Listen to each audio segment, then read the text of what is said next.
যে নির্বাচন কমিশনটি আছে সেই নির্বাচন কমিশনের বৃহৎ একটা অংশ বাংলাদেশের স্বাধীনতা এবং সার্বভৌমত্বের পক্ষে এবং বাংলাদেশে একটি প্রকৃতভাবে গণতান্ত্রিক উপায়ে একটি রাষ্ট্র ক্ষমতা এবং রাষ্ট্র ক্ষমতা পরিবর্তিত হোক, একটি সরকার গঠিত পলিটিক্যাল পার্টিদের মাধ্যমে প্রতিযোগিতার মাধ্যমে ভোটের মাধ্যমে সেই প্রেক্ষাপট তৈরি করার জন্য এই নির্বাচন কমিশনের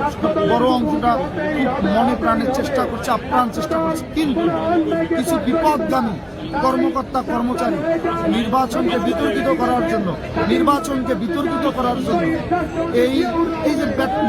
পোস্টাল ব্যালটকে কেন্দ্র করে বিতর্কিত ভূমিকা রেখেছে। আমরা এখানে অবস্থান করছি যে এখানে এই নির্বাচন কমিশন অযোগ্য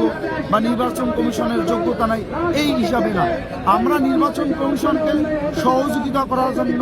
সাহস যোগানোর জন্য আমরা এখানে বসছি এবং একই সাথে ইতিমধ্যেই যে বিতর্কিত কাজগুলো করেছে সেই কাজগুলোর সুষ্ঠু সমাধান করার জন্য আমরা এখানে অবস্থান করছি। আমরা ঢালাওভাবে কিন্তু নির্বাচন কমিশনকে আমরা দোষারোপ করছি না। এখানে গুটি কয়েক